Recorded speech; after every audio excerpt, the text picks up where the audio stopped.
The Vincast, Australia's premier wine podcast, wishes you a happy new year. Hopefully you guys had some amazing wines over the break, and possibly you may have bought them from a supporter of the podcast, Different Drop. Different Drop specialises in Australian wines of authenticity, provenance, and innovation. They can ship wines anywhere in Australia, and they've put together a fantastic range of wines made by some of the most exciting wine producers in the country. They source from usually very small producers, so they only are made in very small quantities. So it really is an opportunity to find wines that you might not otherwise see in the big wine retailers or in your very average restaurant. So it really is a question of get in there fast because the wines don't last very long. If you go to differentdrop.com/intrepidwino, you'll actually find a special section of the website dedicated to former guests of this podcast, and you'll be able to buy their wine. So it really is a fantastic way for you to support the guests for donating their time, to support the podcast itself, and to support Different Drop, who are very, very generously offering you a special discount. If you put in the code Intrepid30 at purchase, you'll get a 10% discount. So thanks very much, guys, for listening to another episode. Thanks very much, Different Drop, for your support of this podcast, and of course for your support of guests of the podcast.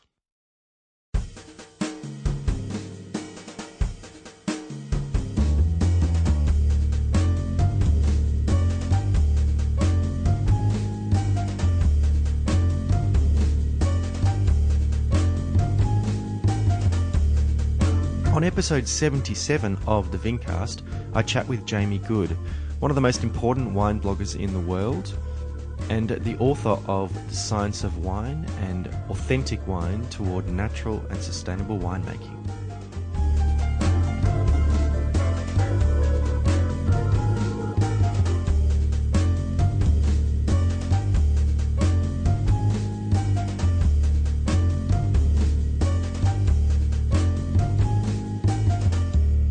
Hello there, Vincasters, and welcome to the first episode of 2016 of the Vincast. My name is James Garsbrook, otherwise known as the Intrepid Wino, and it is certainly wonderful to be starting off the new year with a brand new episode of the podcast with a very, very, very special guest and someone I'm very excited to share with you, the listeners. Hopefully you had a lovely break, you got some time off, and I'm hopeful that you actually opened some lovely bottles of wine. I know that I did. Some bottles that I bought, and also some bottles that were given to me, which was fantastic.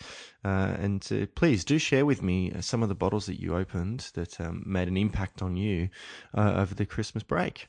I got some really exciting plans in store for 2016. Hopefully, we are rapidly approaching episode 100 of the podcast, which still can't believe I've actually managed to get to this point. Thank you for everyone's support, particularly everyone who has given their time to be on the podcast. For episode 77, the first of the year, I actually am chatting with Jamie Goode. Jamie Goode is undoubtedly the most important wine blogger in the world, one of the original wine bloggers.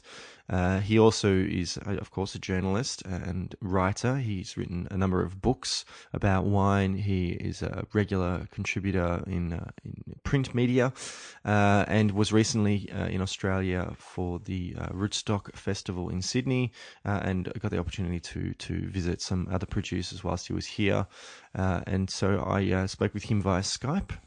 He was dialing in from London first thing in the morning, and we had a wonderful chat. I do hope you enjoy our discussion. It was very fascinating and enlightening. Please stick around to the end of the episode so you can find out how to get in touch with both myself and Jamie to share your impressions of the podcast. But until then, I will see you on the other side. Jamie, thank you very much for joining me all the way over in possibly very dreary London on this lovely morning. Thank you very much for your time. Happy to be part of this. And of course, I hope you enjoyed your time in Australia recently, and it was great to actually meet you in person at Rootstock. Yeah, that was a pretty epic festival, actually. I really enjoyed it. And I had a lot of fun touring around as well. Met some really cool people. It's one of those trips, where I'm quite lucky. I've traveled quite a bit, but this was one of those special trips, really. It was a really good trip. Yeah, it was Just at the great right time. to follow your activities on Instagram. Yeah, no, it's yeah, and my goal for my career is just to one day just to do Instagram. That'd be awesome. Just travel and just pop a few Instagram pictures off and yeah, few deep Absolutely. thoughts. Yeah.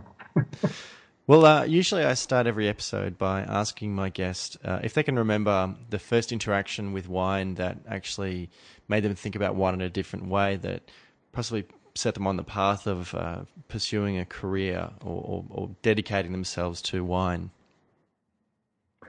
Yeah, that's an interesting thought. I mean, I remember I really started taking an interest in wine in the sort of early mid '90s, and one of the things that really got me into it was a friend. I just finished my PhD, and I was staying in a flat with a friend, and he was a bit older. He was into wine, and he'd gather a few of us together um, every Sunday evening. We'd open a couple of bottles, just very low key, and these were these were my first experiences with proper interesting wine. And I think it's often the case from people I speak to that they're led into it by someone else, and Sure. someone kind of sort of mentors them into wine. And I think there's that human connection, whether it's somebody in a wine store, or whether it's a friend. I think it's often the way that our eyes are gently opened to this sort of magical world. And I think that out there's probably lots of latent wine geeks who just haven't experienced good wine, so that's why they're not into it. And all it would take is for them just to, in a very um, just a very low key way, just to actually have the experience of wine. I think the wine does the rest of it. Was there anything in particular that you felt that you responded to with the wine? Like, for example, what was your PhD on? Oh, that was sorry, just woken up, so it's a bit croaky. It's all Um, right.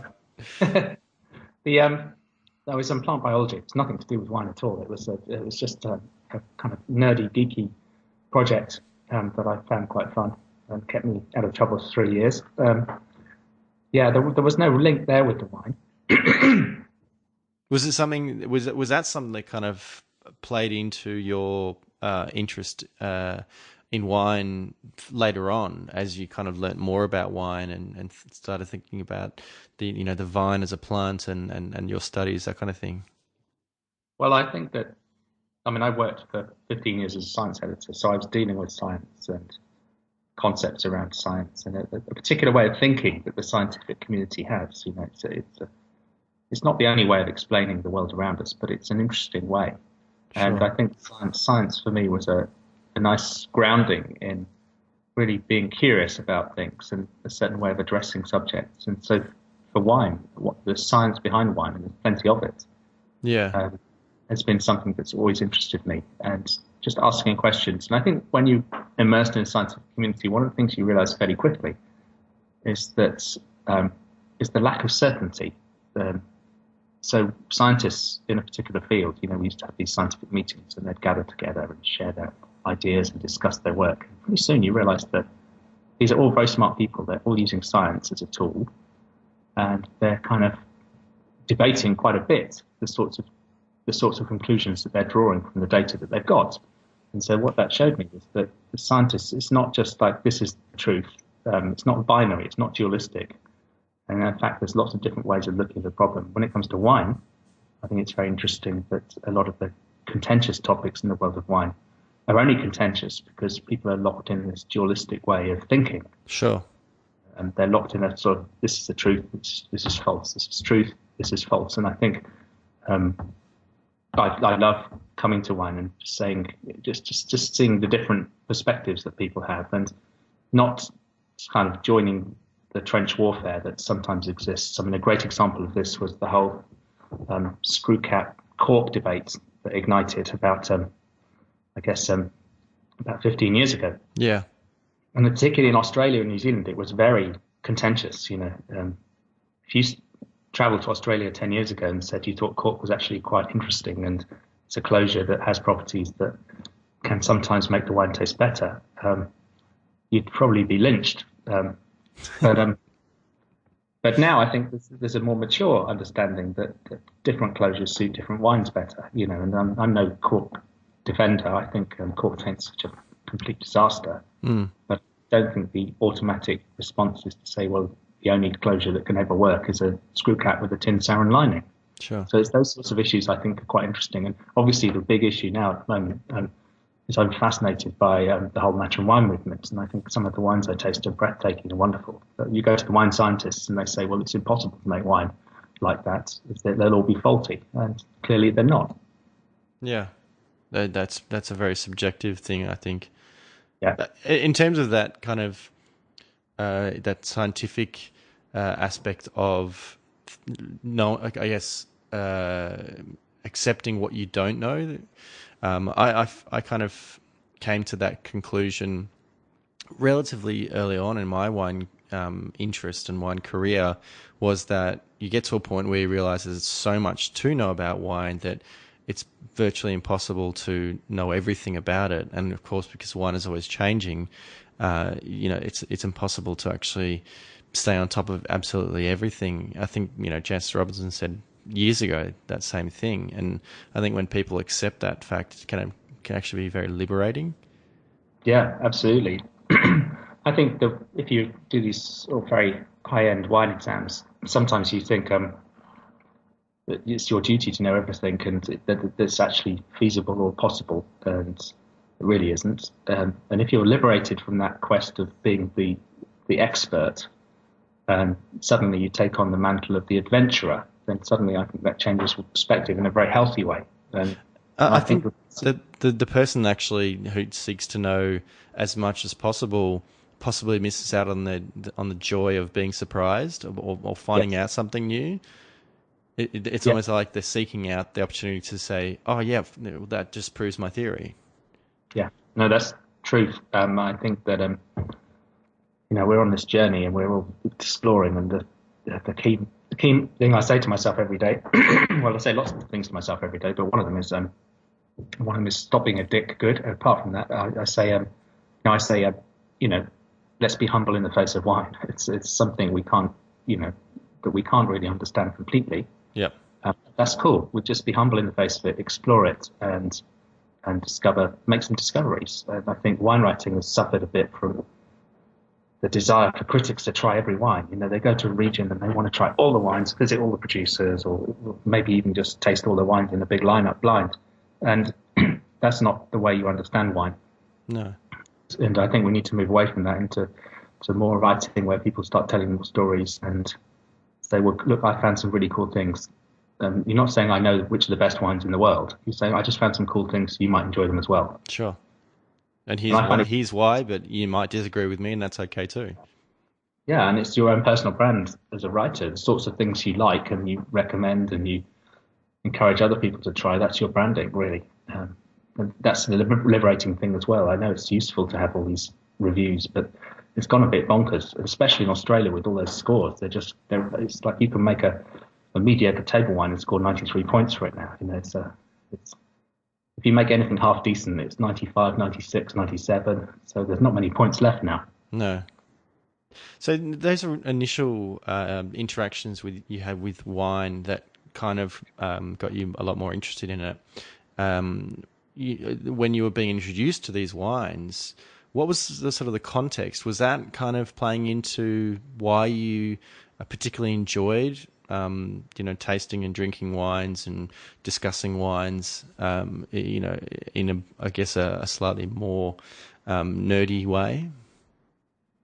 Yeah, I think the context it was not like this. You need to learn about wine. It was more like this is interesting, and I suddenly thought, yeah, it's a subject that's quite interesting. And the reason it was helpful to be introduced by somebody else is because they'd made a selection of interesting wines. And when I tried to do a bit of self-discovery, sort of my own journey in wine, I went to supermarkets and bought wines with similar names off the shelves as the things I'd enjoyed, and suddenly found out they didn't taste the same, but they weren't as interesting because the wines I'd initially been exposed to came from an independent wine merchant. They were from good producers.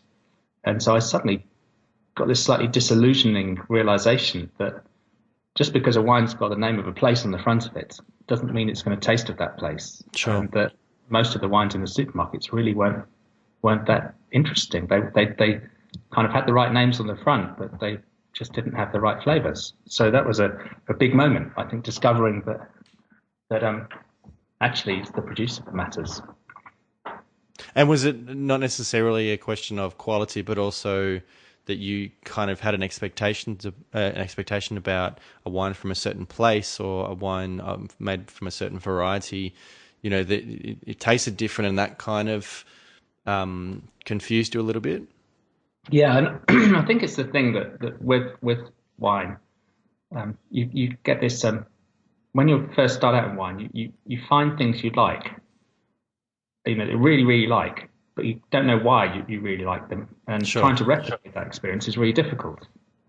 It's like you find it, and I think one of the benefits of being a wine geek with a number of years of drinking under your belt is when you have a good experience with wine, you know how to replicate it. Then if I like this particular producer, this variety from this Australian wine region, then I will probably like the same. If I find other good producers in that region, and good producers being the key thing, then I'll probably be able to replicate that experience. But when you're just new to wine, it's really difficult. It's because there's so few, really helpful buying cues out there, and there's a lot of shelf space taken up by wines that they look the real thing, but they don't taste like the real thing. Sure. So what shape did your kind of wine discovery start to take? Were you kind of just as an enthusiast discovering wines, buying wines and tasting and sharing wines, or did you kind of start to chronicle things? Like at what point did you actually start kind of doing some blogging, that kind of thing? Yeah, so this is like we're in the mid-90s now, and suddenly along comes the internet. I think probably 95, 96 we got the internet at work, and then suddenly you can connect with geeks. So for me, the big turning point was discovering these online wine bulletin boards. And in the early days of the internet, they were kind of like friendly communities. Now they're like, it's a bit of a car crash. Some of these bulletin boards, they're just people, looking for a fight or showing off what they've got in their cellars. I didn't even know those like sort of chat boards still existed. I thought it was all just like commenting on YouTube videos or commenting on articles or that kind of thing. No, pretty much, yeah. Those they're kind of they had their day. They certainly had their day. Social media now has pretty much replaced them. Yeah, and I love social media, but in the early days of those, the internet, the late 90s. I just learned so much just from hanging out on those bulletin boards. Of course, I thought I knew everything, but the truth is that that's when you learn interacting with other wine nuts. And we used to meet up for offline wine dinners, and it was a small enough community that you could realistically do that. And so when I traveled with work, often I'd meet up with, these wine geeks who I'd been chatting about wine with on the internet, and it was kind of an interesting time. And then I started my own website. First of all, in I think probably 96, 97, just a very amateurish attempt. And then in late 99, I registered my domain name and put Wine Anorak online in its more or less its current form, but obviously a bit smaller. And then blogging came along, and in 2001, I think September 2001, I started blogging, which was a really cool thing. It was really interesting. And that's when blogs were cool. They were the latest thing. So. Mm. And what was your engagement with, I guess, more traditional wine communication at that point? Were you seeking out books? Were you engaging with wine articles, that kind of thing? Yeah, just for your own kind of education. Yeah, it really helped. Books were really helpful. I remember one of the first wine books I got was a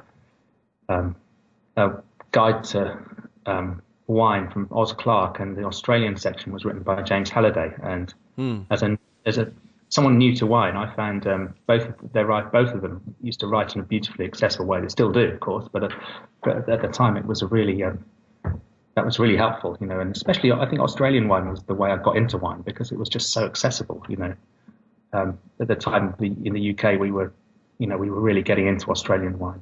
We loved the flavors, even the commercial stuff. Most of it tended to be made from, proper wine regions.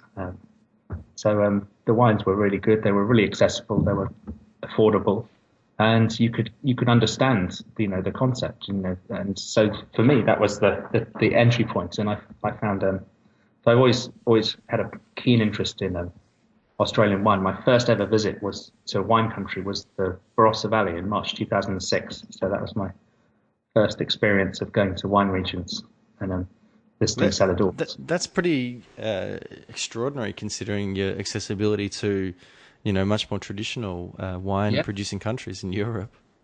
But you see, the thing is, to somebody new to wine, most of the classic European regions are completely inaccessible. They're just starting now. Even now, you just rock up as a tourist in Burgundy. Well, where'd you go? If you rock up as a tourist in Bordeaux, where'd you go? And it's changing a bit now. But in those days, it was pretty much impossible. I remember in '98 being in the south of France, and I was fascinated. I remember going to northern Rhone. The only place you could go and taste wine was the Cave de Tin, which is a good place, but it's that you think this is one of the world's great wine regions, and it's just totally inaccessible to tourists.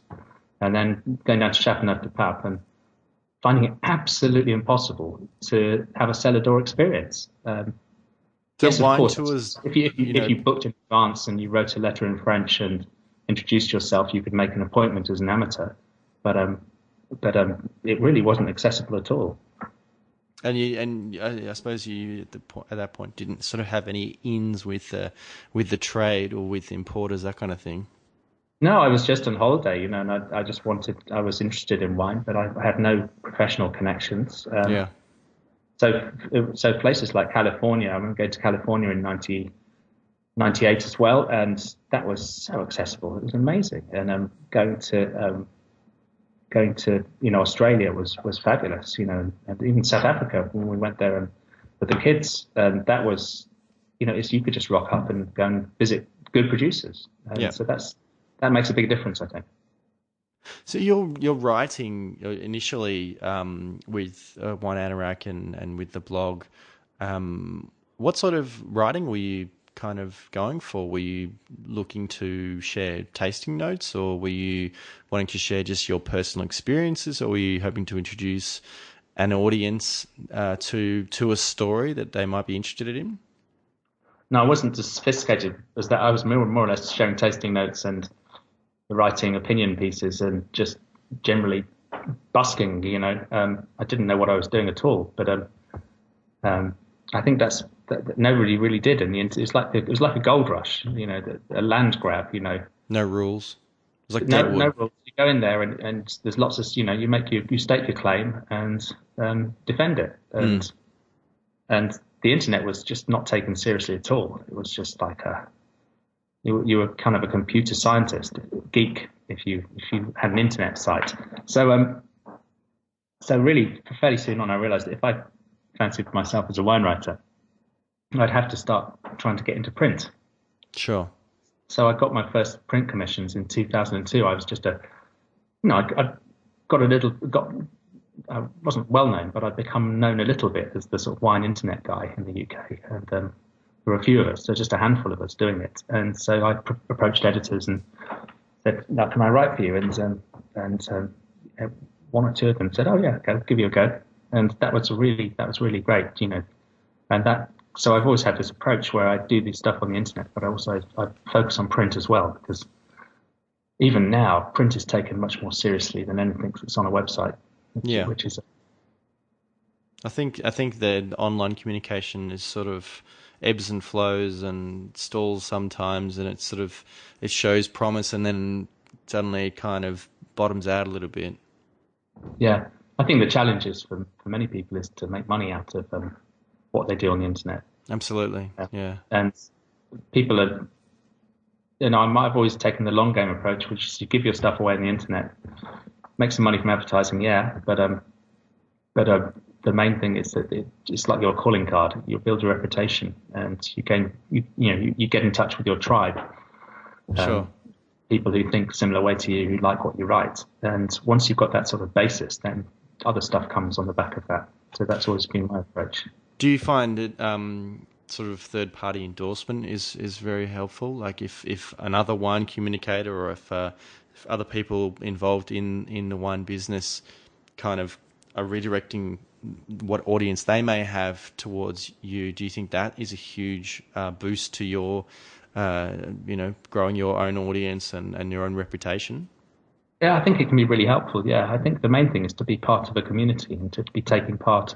You gain your authority not because you claim it. You gain your authority because other people confer that on you. Sure. As you're part of a community, and people, after a while, if you give a bit and share and you take part, then people recognize your voice and the sorts of things you're good at, and that sort of endorsement is really valuable. So, had you done any sort of studies as far as writing or journalism at all? Oh, absolutely not. No, no, I'm just an amateur, really. I'm just a guy who likes drinking wine and writing about it. So, in a way, you're using the blog as a way to develop your own writing skills as well.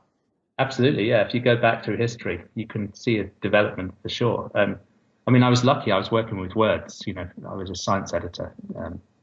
So my daily work was with words, and I think also if you read a lot, then that kind of helps you to kind of get your own writing voice. Yep. And in some ways, I would have probably benefited a great deal from proper journalistic training or writing training, and probably still would. But I just did it the way I did it, almost like I fell into it. So I wasn't structured, and I've never been terribly strategic either. That's something that's just kind of happened. I hope you're enjoying this fascinating discussion about wine communication because I wanted to share with you another supporter of the podcast, which is Wine Companion. Wine Companion is an amazing resource to learn more about wines. Wine Companion brings out a magazine quite regularly, which has fascinating articles and tasting notes about wines.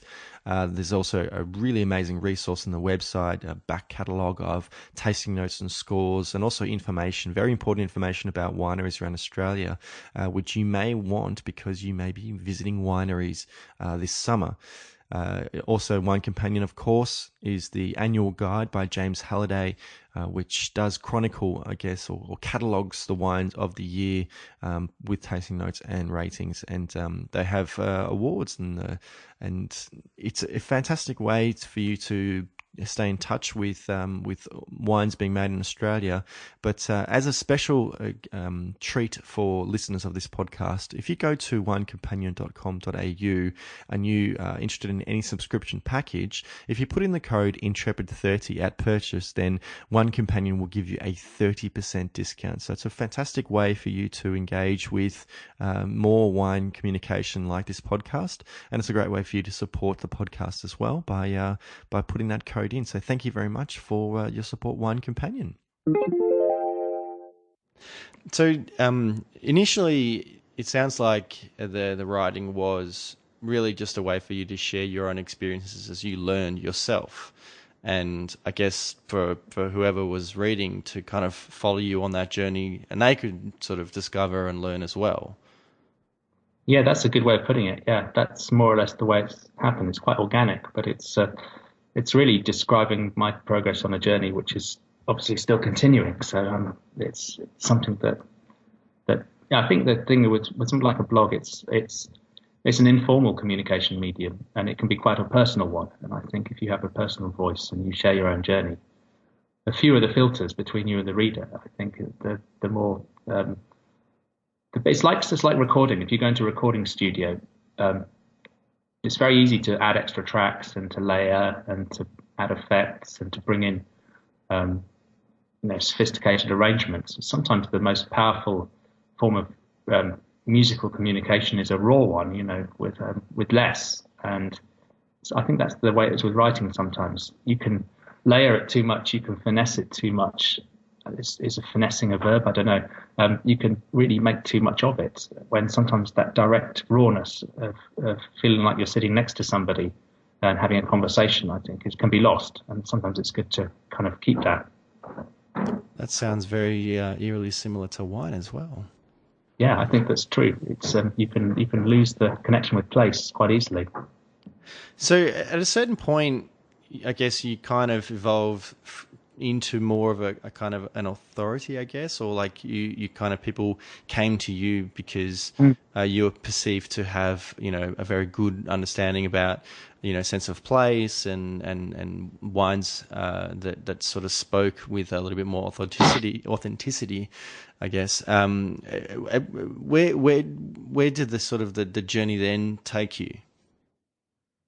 Yeah, I think I don't know. I'm just super curious about this concept of place, and because it's such an interesting element of wine, and it's not a straightforward one either. It's not a we often use the terroir word too much, I think, um, too carelessly, because it's not a concept that I think anybody's really completely mastered yet. Yeah.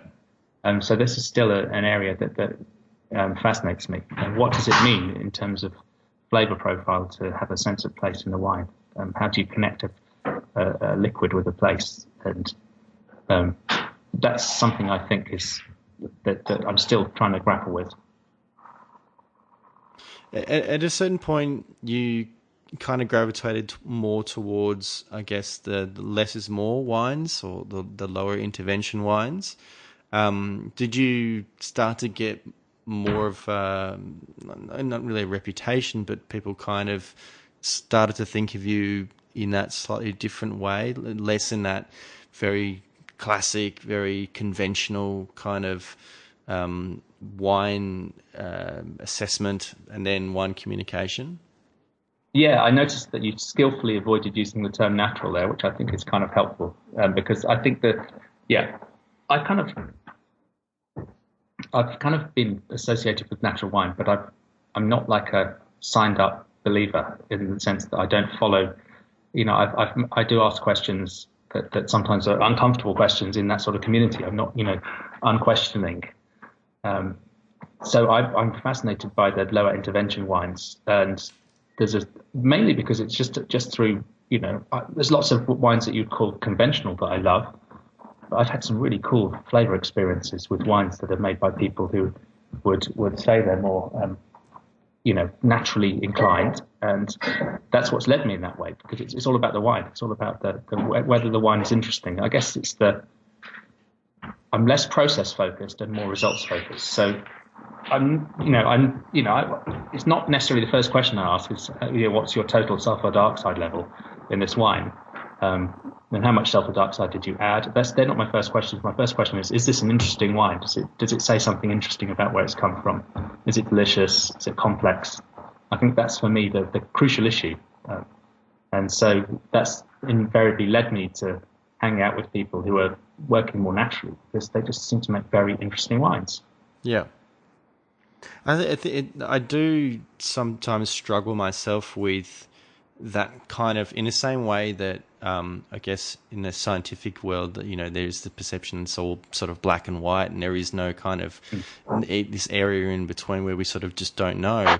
That the wine too often is sort of, I guess, devalued in a way, down to the two extremes where a wine is either one thing or it is another, whereas in actual fact there's this huge grey area in between what people consider to be conventional and what people consider to be natural, that it's very, very easy to sort of have a foot on both sides and they're kind of neither and both at the same time.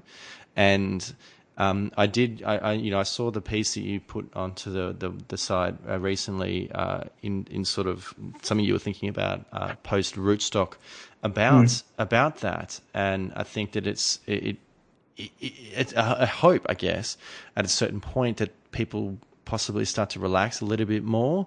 And I think that maybe it's a generational thing, that there's that kind of conflict between generations, and hopefully as the generation who are so stalwart in what wine is, and as the young generation who think of wine as one way mature and start to open their minds a little bit, hopefully that grey area gets to be appreciated a lot more. And at the end of the day, people are just enjoying more wines that are authentic but aren't necessarily one thing or another. Yeah, I think that's a really good summary. I think look at the Barossa, for instance. Remember when I first visited in '96, it was the old classic producers, and they were really good. There was nothing wrong with what's going on there. They were making some superb wines. And then you get to the one I visited again around 2004. There was it was going through this crazy phase where the big monster wines were getting massive points and selling out, and people were becoming rich from making just these caricatures of wines. And then there was a new wave that came, the young winemakers, like the artisan crowd, and they came along, and now we've got another new wave of producers who are looking to work more naturally, making fresher wines, lower alcohol. There's always this continual evolution, and I think that the natural wine movement's been really important for waking up the whole world of wine, and its impact has been far beyond just that small, interesting crowd who would say they're natural winemakers. I think there's lots of winemakers working all over the place who are just considering what they're doing a little bit more carefully. And I think the big change has been this change to realizing that it's possible to pick a little bit earlier and still make very interesting, beautiful wines that have a little bit less alcohol. You don't have to be 15.5% alcohol to make great wines. And also this interest that seems to be emerging in wines, that are maybe a little bit lighter in color as well. A deep color is not an indicator of quality. So we're seeing this evolution, and maybe we're entering a post-natural wine era. Natural wines have this big impact. It will carry on as an alignment of producers. It's an unofficial sort of group, and I think that's good. It's just people who like to hang out together and go to wine shows and show their wines together. That's a really cool dynamic movement. But the impact it's had has been really positive, I think, across a wider spectrum of producers. And we're moving beyond just natural or not as our discussion. We're looking, is it interesting or not? Is now the question that people are asking, and I think that's a really cool thing. Interesting and representative of where they're coming from, because I think what you were talking about before, as far as like a good example being the Barossa Valley, with Robert Parker championing this certain style of Barossa wine, and then everyone saying, if we make the wine like that, then we'll have success. Where rather than, well, let's just try and make the best wine we can on our spot of land. Yeah. I think, as far as your own communication, particularly online, I think you probably would agree that you have that audience who are with you on that journey, no problem. When you're kind of writing for other publications, or as far as your book, for example, is that what you're sort of hoping to do, as far as kind of pull people who are in those extremes sort of into that beautiful grey area?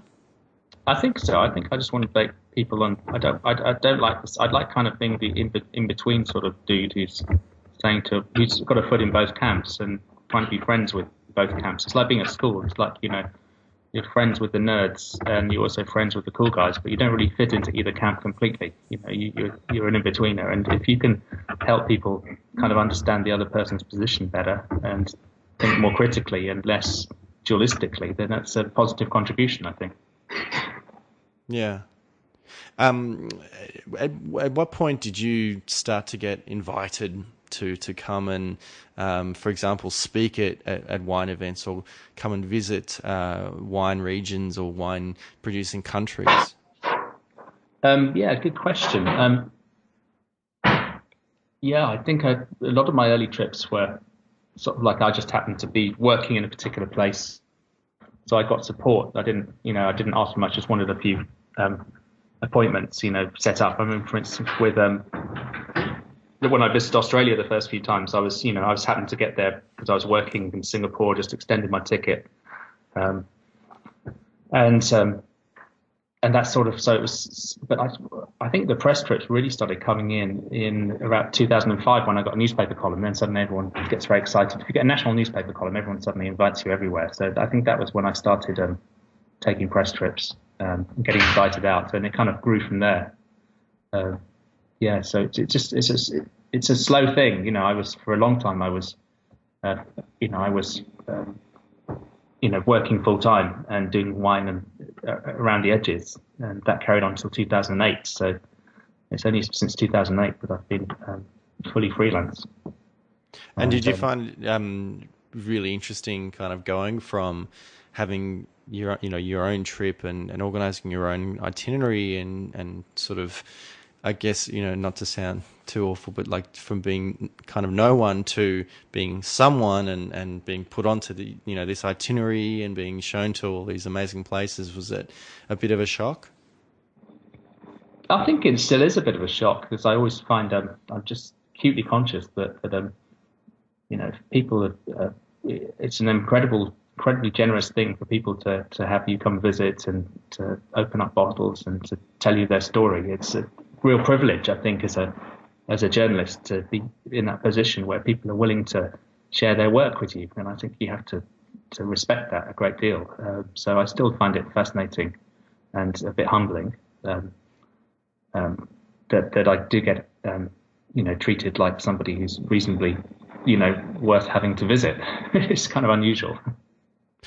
Something that has been a topic of discussion, certainly in Australia, quite recently, as far as wine communication, is kind of that how to also maintain your independence and, I guess, to put it in uncertain terms, not to sort of be like a shill for wine businesses or wine producers, that kind of thing. Is that a constant kind of struggle for yourself? Yeah, you've got to be absolutely honest and say what you think. And the minute you start thinking about, who are you writing for? If you start thinking you're writing for the producer or you're writing for the wine trade, then you've lost it, really. Integrity is absolutely everything in writing about wine. And I think I'm very concerned about the growing number of wine people who are, they say they're journalists, but they're making money from the producers, which is not the way it should be. They're charging producers fees for either getting reviews or they're charging producers fees to access the information. So, a journalist will go and visit a wine producer, taste their wines, and then the wine producer say, well, can I see the scores? And the journalist will say, yeah, if you take out an institutional subscription for X $100, then you can see the scores. I think it's wrong. I think that if you're a writer, you should be making money out of your audience. You shouldn't be making money out of producers. That's parasitism. I think wine writing is dangerously close to parasitism anyway. We're getting stuff paid for all the time. We're getting flights paid for, hotels paid for, we're getting meals. We shouldn't be going to producers and trying to sell them stuff. Even stickers, we shouldn't be. That shouldn't be our business. We should make money out of the audience who reads our work. That's the only healthy and it's the only healthy way to do it. Otherwise, you're just creating too many conflicts of interest. And I think that's something that people who are in the business of communicating about wine need to think about very carefully. I guess just to sort of play devil's advocate in a way, the challenge being that, unfortunately, I think a large part of the audience or the consumers are so used to getting things for free now, as far as being able to access information online, is that they're not necessarily inclined to pay for, really good wine communication and really good wine criticism. But yeah, you could say that, but I think then the question is, you've got to think very carefully about how you do make that money, and the sorts of choices that you make, and also the disclosure of those choices. This is stuff that has to be out in the open. If I take advertising on my website, that's fine, but I wouldn't be tapping producers up and saying, guys, right, I'm coming to review your wines, and if you want a extra special article with more photographs and lovely pictures of you and glowing reviews of your wines, then you can sub me a few $100. That's when it gets completely murky. And I think that there needs to be absolute disclosure. I mean, of course, we need to find creative ways of making a living, but there's not a lot of honest disclosure going on about some of these practices, and I think that there should be. Ideally, you shouldn't do them at all, but if you do, then you need to disclose it. And I guess there is a difference between collaboration and coercion. Yeah, and I think it's very hard to say, well, this is the rule. This is what you should do and what you shouldn't do. It's almost the spirit of what you do. Is the spirit of what you do something that is truly collaborative, or you kind of pushing the producer to feel obliged, and that's when it gets completely murky. Absolutely. And you've no doubt had the opportunity to visit wine fairs, in many parts of the world. Do you find that they're a really fantastic way that the consumer can actually engage with the producers and with other kind of wine authorities in a really meaningful way and get a dialogue going? Yeah, I think they're brilliant. I just think they're so good. I wish there were ways of doing it though, other than just a producer standing behind a table with some bottles. The table between the consumer and the producer, I think, is sometimes a little barrier, and I think it's I would love to find more creative ways of getting that interaction going. I don't know if there are, but I think wine fairs are superb. Yeah, I mean, I used to love going to them as a punter. I still love going to them. Rootstock was fabulous. I enjoyed that a great deal. I thought that, making them spacious, and even if there's lots of people there, making them not feel crowded is good as well. Yeah. Well, it was, of course, it was fantastic to have yourself, come and did you actually speak in any of the kind of the round circle discussion kind of things? Yeah, I was involved in a couple of those. Yeah, that was really good. That was a lovely idea, actually. I thought they were having their round circle was pretty cool. I think that sort of thing is really cool. Even just having fewer of those, more of those, and maybe less informal, just sitting around with a producer.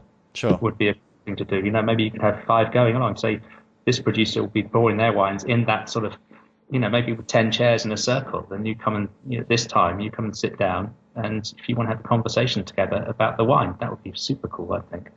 Do you think that it was still sort of an intimidating situation for certain people, that they possibly wouldn't have wanted to necessarily share their opinion?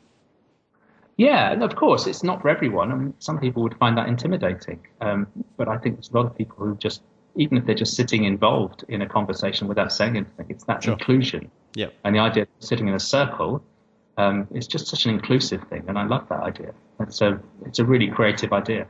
Well, that's one good idea that we can introduce more of into wine fairs to rather than there being the barriers of the tables between the producer and consumer.